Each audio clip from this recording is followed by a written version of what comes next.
Hello everyone, this is my first update video for what will be called Jamfield, which will be a memorial piece for my mum, who it'll be 10 years this month since she died of cancer. Doesn't look like much at the moment, but this will be the shed that will house the layout. Obviously there's still a lot of work to do. I've still got the insulation to do, panel it out inside. As you can see down here, I've had to do a bit of repair work because this was a second-hand shed which I got off my brother-in-law for £50. I need to replace a window. I did get a free replacement from a friend of mine which I kind of accidentally broke when I was moving some wood around in here when I was doing the repairs. A friend of mine though has got me two spare panes I should say. Obviously it needs a good clean around the windows that's already here.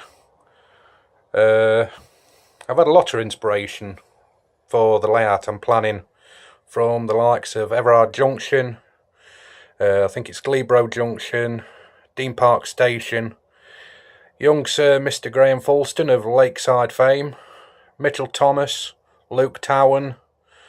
There's just too many to list, but all the ones I'm subscribed to on YouTube, you're the ones that's helped me decide to finally take the plunge. The plans I've got for inside of here, at the far end where we're looking at now, is going to be a tall storage area with a locked cupboard which the layout will butt up against. The layout will come out probably to about 4'3" and run the entire length of the shed, which is about 7'8". It'll come out to about 1'9" here, which is the tightest curve I can use, which is R605 or first radius curve, whichever you prefer. And then for the board that will cover the doorway here, that'll be a lift out section of its own. I'm going to try and keep the point work on that board to a minimum though. That way at least saves me a headache with wiring and going over the joints. It's going to be a DC layout. As being just a lowly coach driver, I won't be able to afford to go DCC at the moment. Plus all my father's rolling stock is BR steam era.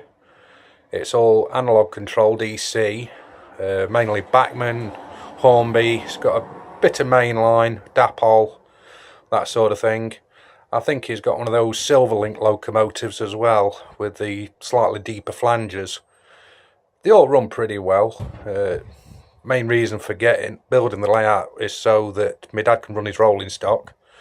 I'll be getting a few items of rolling stock myself for the BR era, just so that when my dad comes through he'll be able to run his rolling stock, but I'll primarily be doing modern image. Thank you to my good friend Paul Simo Simpson. He's built a cracking layout. I mean, he's in the process of reconstruction at the moment. One day we will get a chance to meet up. Along this back wall there'll be the fiddle yard boards.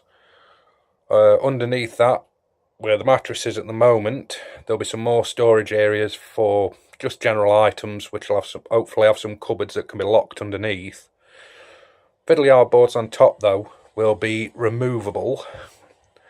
That'll make it easier for general wiring. I mean, I might change my mind and not have a fiddle yard at all, but I haven't quite decided yet.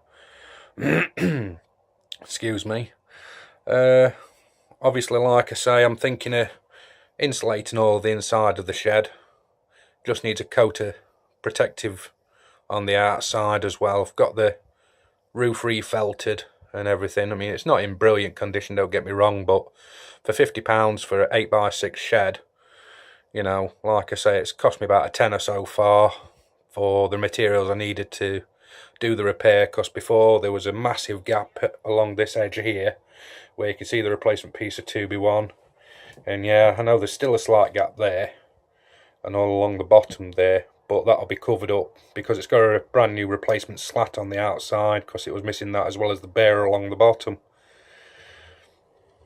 Like I say, the layout in general will just be modern image, be a single line branch with a couple engineers sidings. Obviously, like I say, I'm going to try and leave a gap along the front here so as it's possible, you know, to look at the layout from either inside the operating well or from the outside. That way at least we've still got access into the shed to be able to get at items that we need. Other than that, there's not really much to tell you at the moment. I'll try and do an update, say, once a month. Because, like I say, with work commitments and finances, it's going to probably take me that long before I get the whole shed insulated. And then I can make a start on getting the baseboards in place and start getting some turnouts together. I've already got a few items, but I'm just taking it stage by stage. Obviously, any advice is welcome, comments, anything you care to add. Feel free to subscribe if you want. And that's really all I can tell you for now. Thank you for your attention, and hopefully in the next couple of months we'll have some trains up and running. See you next time.